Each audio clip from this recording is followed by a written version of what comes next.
Hello, my beautiful souls. Welcome sa ating tarot reading session para sa ating twin flame reading.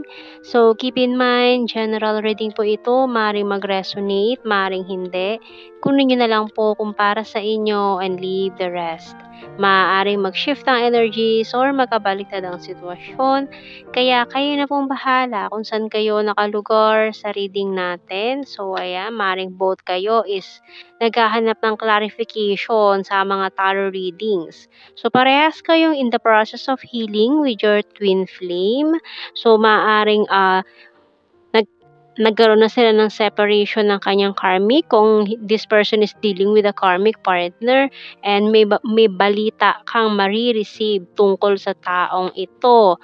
Ayan, so fresh na fresh sa mga mga balitang ito na ikakagulat mo. So we have here the camera. So maaring may magpadala ng picture sa'yo, may mga marites dyan na magbibigay sa'yo ng news about this person, mga screenshots, pictures na tungkol ito sa taong ito, no?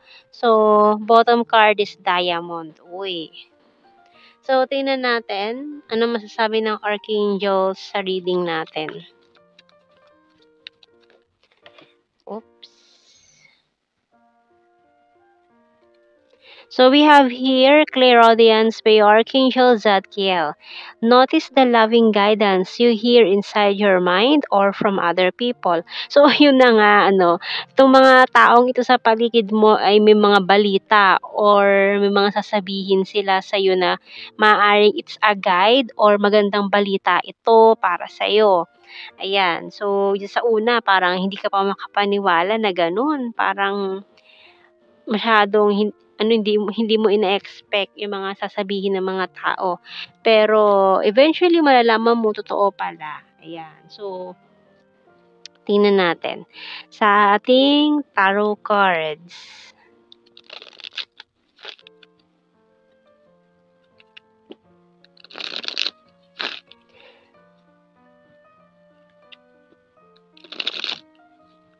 Okay.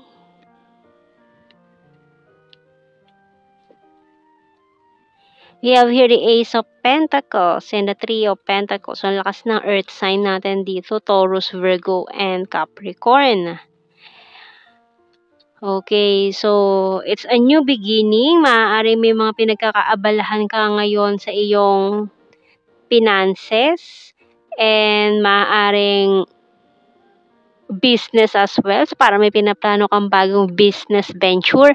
And itong taong ito is maaaring unexpectedly magkita kayo somewhere or related sa maaaring meron kayong bagong project or bagong business na interesado kayo parehas. Tas doon kayo magkikita. Parang may meeting ako nakikita dito. Meeting or anong tawag doon, yung mga seminar na unexpected mo siya makikita doon. So, we have here the Knight of Swords and the Ace of Wands. Oy, and this Hierophant. King of Swords, the Page of Pentacles. So, talagang parang unexpected to eh. Pero talagang kung parang sinasabi mo rito, pinaglalaruan ba ako ng tadhana ngayon? Bakit ngayon? Hindi ako ready. Parang hindi ka ready eh. Parang biglang unexpected na yung tipong oras na hindi mo inaasahan tsaka mo siya makikita. Kasi parang, ayun, gumagawa na ng move yung universe para magkasalubong kayo, magtagpo ulit kayong dalawa. Pero yun na nga, parang sinasabi mo rito, teka lang, hindi pa ako ready. Ayan o, hindi pa ako ready, wait lang. Kumbaga parang, naguguluhan ka or nagugulat ka sa mga nangyayari. We have here the Two of Swords. So, ayun no, hindi ka pa sigurado kasi, bakit ngayon? Bakit ngayon? Bakit ngayon? 'Di ba? So, kumbaga, you're not ready eh. Kung hindi mo siya kayang harapin pa. Pero biglang nagkita kayo nitong taong to unexpectedly sa hindi pa inaasahang pagkakataon na wala kang magagawa, kailangan mo siyang harapin at pakisamahan. So, tingnan natin sa tarot messages cards natin dito.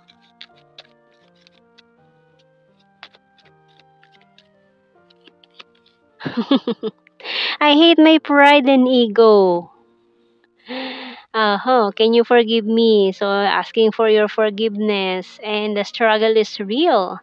So, yung separation ninyo is, business is business. Pero, itatrato mo siya na very cold, very so para, sige, this is only for business. So, kakausapin kita dahil lang dito sa business venture na ito.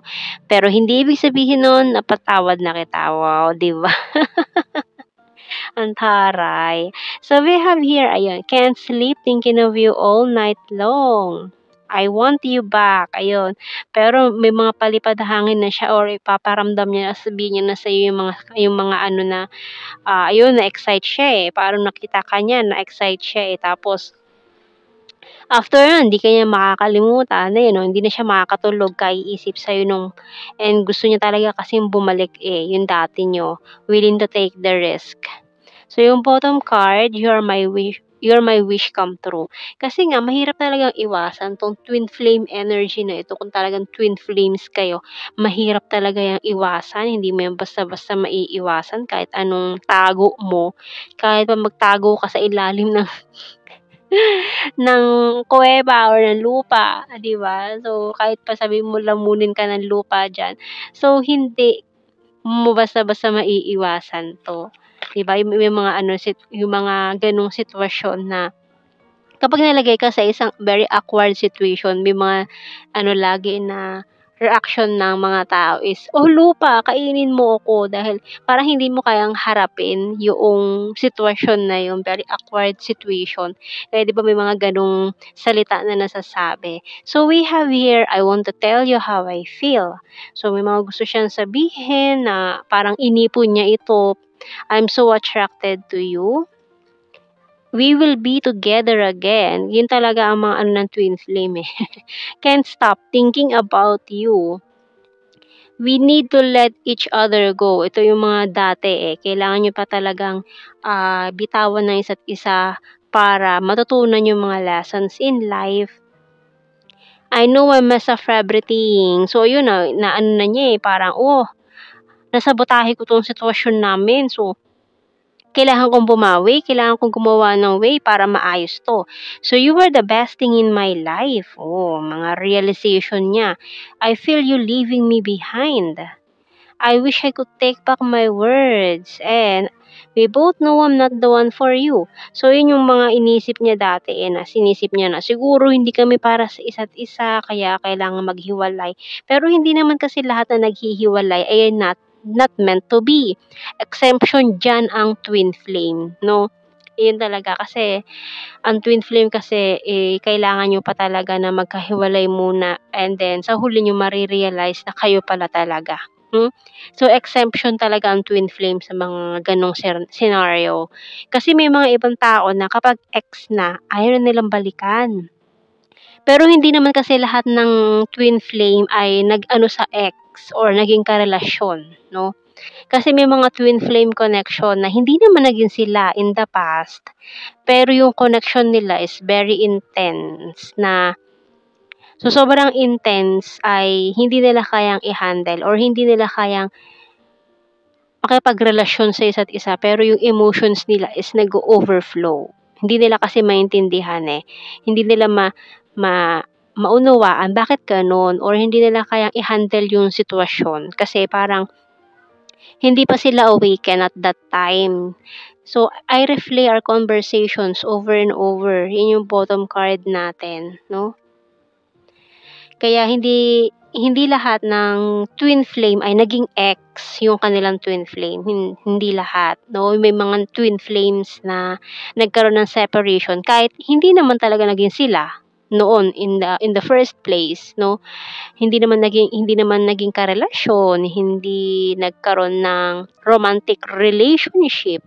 Pero yung mga puso nila, yung mga panahong yun na nagkatagpo sila is nagkakaunawaan, nag-uusap. So yung connection nila is very deep.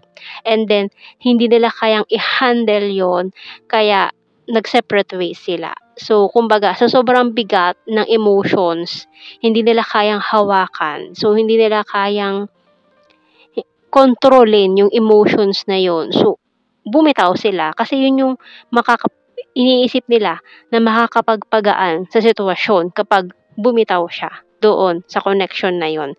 So, after nun, oo, gumaan nga yung pakiramdam, nawala yung bigat, pero yung loneliness, emptiness, at yung pangungulila doon sa taong yun na binitawan niya ay talagang intense. Doon niya mare-realize or doon papasok sa isip niya na, teka, nababaliw na ba ako? Doon niya na iisipin na dahil sa obsessive thinking niya sa taong ito, ano niya, questionin niya na yung sarili niyang mentality or yung isip niya, sabi niya, parang teka lang, parang nawawala na ako sa sarili ko. Yung mga gano'n, doon niya maiisip yon. Kasi bumitaw siya tumakbo siya The chaser and the runner, phase, yung mga gano'n. Yung isa tatakbo, kasi hindi niya kayang i-handle yung sitwasyon. Masyadong intense itong connection na 'to.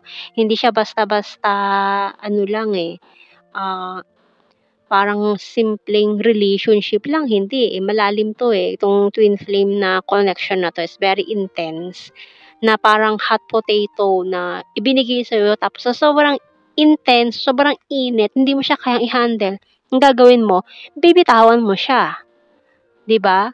So iyon ang nangyayari, kaya may tumatakbo, may nanghahabol, and then kapag napagod, tumakbo yung runner, tsaka mare-realize yung tumatakbo. Pag napagod si chaser, tsaka lang mare-realize nung runner na, "Uy, teka lang, ako na lang pala yung tumatakbo, hindi niya na ako hinahabol." So, dun niya mare-realize na bakit nga ba ako tumatakbo, 'di ba? So, doon na siya babalik. Hahanapin niya yung si chaser na napagod napagod na siya kahahabol So, tumigil na lang siya at hinayaan na lang niyang tumakbo itong si runner, 'no?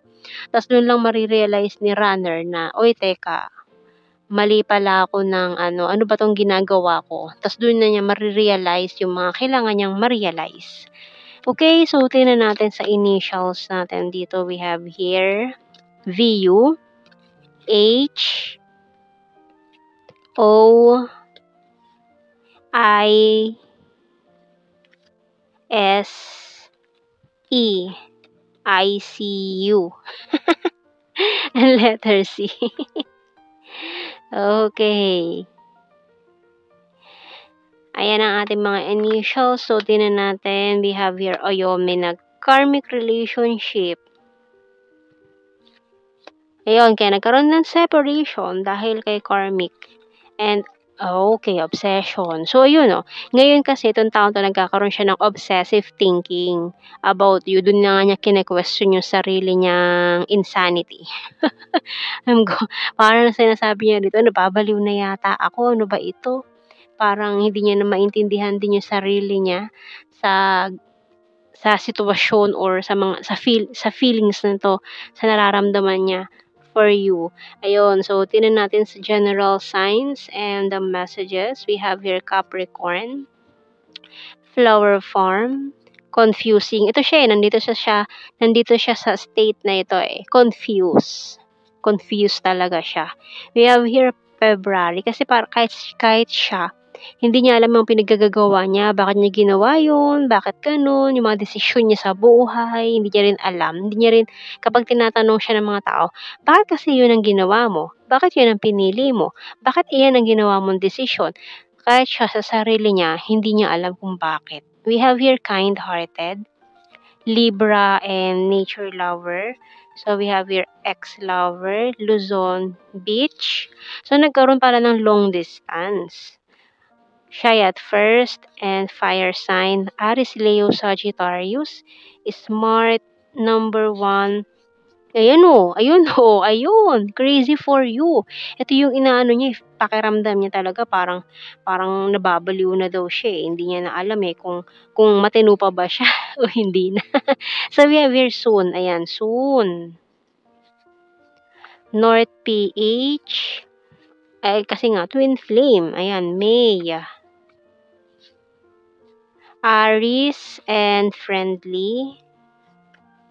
talented, need more signs pa. Okay, last card na sana yon kaso need more signs pa. So, kuha pa ako dito ng last 3 cards. Cancer and September. And the last one natin ay number 4. Okay, so ayan po ang ating reading, my beautiful souls. So, thank you for watching. Take care and God bless. See you in our next reading, guys. Bye-bye.